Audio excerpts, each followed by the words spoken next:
बिस्मिल्लाहिर्रहमानिर्रहीम अस्सलामुअलैकुम। मैं हूं करामत मुग़ल और मेरे साथ हैं मोहम्मद कामरान। हमारे भी उस्ताद हैं, ब्यूरो चीफ हैं सुनो न्यूज़ के। सर बताइएगा, ये जो फ़ैसला आया है 14 मई को इलेक्शन होते नज़र आ रहे हैं आपको?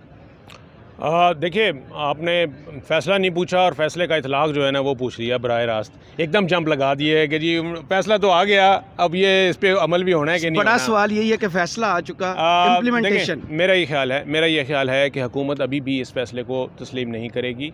उसकी वजह यह है कि उन्होंने फ़ैसला आने से पहले ही ये कह दिया था कि जो भी फ़ैसला आएगा, क्योंकि उन्हें पता था, हुकूमत को पता था यही फ़ैसला। और मैं आपको बताऊं कि इसमें एक जो कानूनी सवाल इस चीज़ में इन्वॉल्व थे वो बहुत सिंपल थे और बहुत ही ओपन, जिसे हम कहते हैं ना कि एक ओपन एंड शट केस था, जिसके ऊपर कोई पेचीदगी नज़र ही नहीं आ रही थी। यानी कौन ये कहेगा कि नहीं जी आइन में गलत लिखा हुआ है कि 90 दिन के अंदर इलेक्शन नहीं कराने, ये कौन कह सकता था? कौन जज ऐसा कह सकता था? आप फुल कोर्ट भी बना देते तब भी इसी से ही मिलता जुलता फ़ैसला आना था।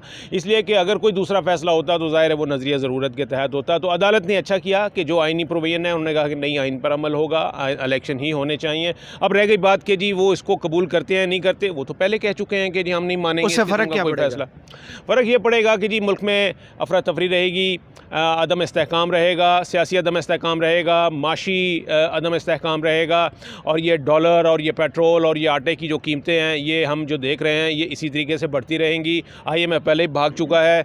आपकी जो लोग जो मर रहे हैं आटे की लाइनों में, गरीब लोग, गरीब औरतें, वो ये वाला सिनारियो जो है ये इसी तरीके से चलता रहेगा। फिर यही होगा ना। देखें, इलेक्शन का एक स्पिरिट होती है कि एक उससे पॉलिटिकल स्टेबिलिटी आती है, उससे एक इस्तेहकाम आता है और एक मैंडेट होता है। न सिर्फ ये कि आपके अंदरून दाखिली तौर पे आपको मैंडेट मिलता है, बल्कि इंटरनेशनली भी जो हैं वो रिकग्नाइज़ करती हैं हुकूमतें और रियासतें आपको कि हाँ यहाँ पर एक सिस्टम के तहत, एक जमहूरी जो तसलसल है उसके तहत ये काम हो रहा है।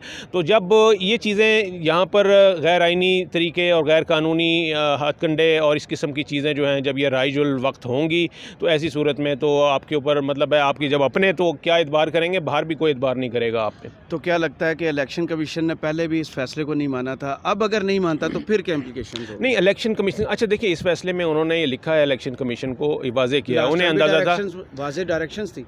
इस टाइम मेरा ख्याल है उनको ज़्यादा उन्होंने जो है ना वो ज़्यादा थोड़ा ठोस बनाकर पेश किया है। उन्होंने कहा है कि जी अगर कोई बिल्कुल ठीक कह रहे हैं आपके, आर्टिकल 220 जो है उसका पहले भी हवाला दिया था कि हुकूमतें जो रियासती इदारे हैं वो पाबंद हैं इलेक्शन कमीशन को इलेक्शन के इनेकाद में मदद करने के लिए।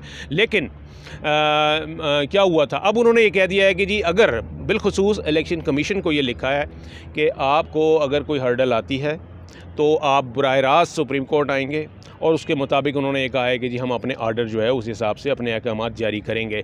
उससे पहले उन्होंने इलेक्शन कमीशन की जो मजबूरियां थी उनको सामने रखते हुए उन्होंने जो ख़ास तौर पे फ़ंड का मसला था इसके ऊपर बाकायदा उन्होंने रकम लिख के जो है वो मेंशन कर दिया है कि जी ये रकम जो है वो हुकूमत पाबंद है इलेक्शन कमीशन को देने के लिए, और वो उन्होंने इसका हिस्सा बना दिया है कि जी ये फौरी तौर पर देंगे। और आपको देखा जब आप ये समात चल रही थी उस वक्त भी यही बात हो रही थी कि जी 1 खरबों रुपए का हुजम रखने वाली मईशत जो है एक रियासत, उसके लिए 20 अरब रुपए जो एक पुल बनाने के लिए जो है उस दरकार होते हैं, लैपटॉप के लिए दे सकते हैं, वो 20 अरब इलेक्शंस के लिए नहीं दे। एक सड़क बनाने के लिए, एक पुल बनाने के लिए आपको 20 अरब जो है वो लग जाते हैं। और जब आपके वो असद उमर ने भी ये बताया था कि 750 अरब रुपए का तरक्याती बजट है जिसमें से 450 अरब अभी मौजूद हैं, बिल्कुल नेशनल की टीमें मौजूद हैं, तो भाई उसमें से अगर 20 अरब रुपए निकाल दें तो उसमें से वो एक आइनी तकाजा अगर पूरा हो जाए तो है। लेकिन बात वही है कि जी अगर दिल से तस्लीम नहीं करते तो फिर वही बात जाता नज़र आ रहा है। नहीं, मेरा नहीं ख्याल देखें उसकी वजह यह है कि मेरा नहीं ख्याल कि कोई इस तरह से है।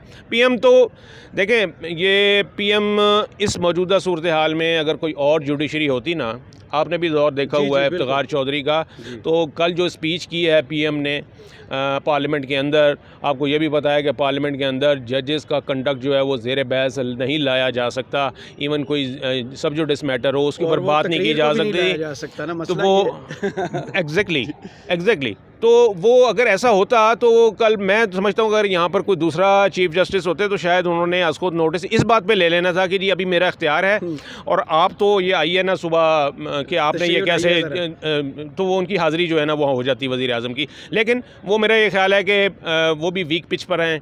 और एक चीज़ और मैं बताऊँ आपको, ये मामला जो चल रहा है ना, ये सारा तनाज़ा और ये जो खींचातानी जो चल रही है, रस्सा कशी जो है ना, ये सिर्फ हुकूमत वर्सेस जुडिशरी नहीं है, ये जजेस वर्सेस जजेस भी है। बिल्कुल ऐसे ही है। तो अभी आप डिवीजन देखी गई। अभी आपने सुना कि जी एक 6 रुकनी बेंच जो है वो तश्कील दे दिया गया है अर्जेंसी में, और 2 बजे अभी 2 बजे उसकी समाअत शुरू होनी है। और वो जो है ना वो जो फैसला है जस्टिस काजी फ़ाइज़ ईसा का, जिसमें उन्होंने कहा कि जी ये सारे अस्कुद नोटिस पर कार्रवाई रोक दी जाए, वो उसको रिव्यू करेगा। सर आप 2 दहाइयों से ज़ायद हो गया सुप्रीम कोर्ट, कभी आपने ये चीज़ देखी कि जूनियर जज सीनियर जज कोई चार्जशीट करता हुआ?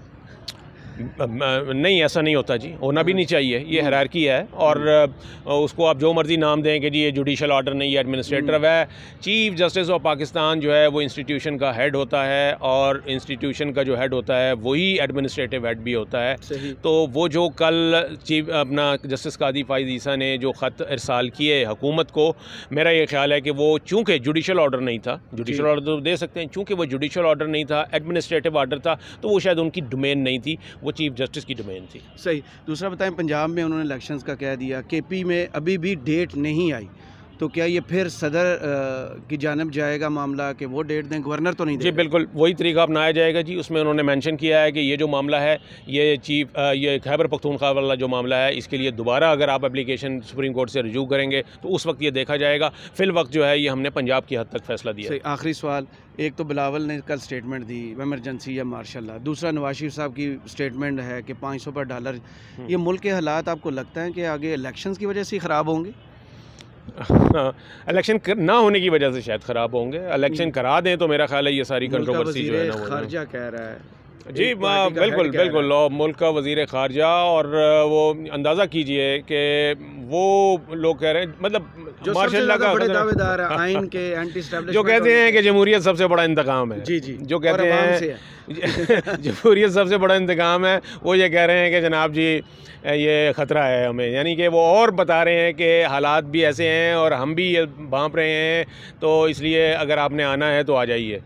मतलब कम्प्लीटली जो है ना वो एक रबिश स्टेटमेंट थी उनकी, और नहीं देनी चाहिए। ज़िम्मेदार एक फ़ॉरेन मिनिस्टर का जो होता है वो पूरी दुनिया में देखा जा रहा होता है, उसके मुंह से एक एक लफ्ज़ निकला हुआ जो है वो पूरी दुनिया में उसको वो मजाक नहीं समझा जाता।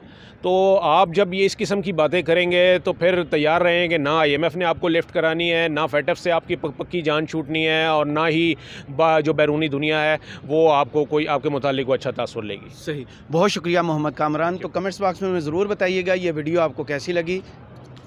इजाज़त दीजिए, अल्लाह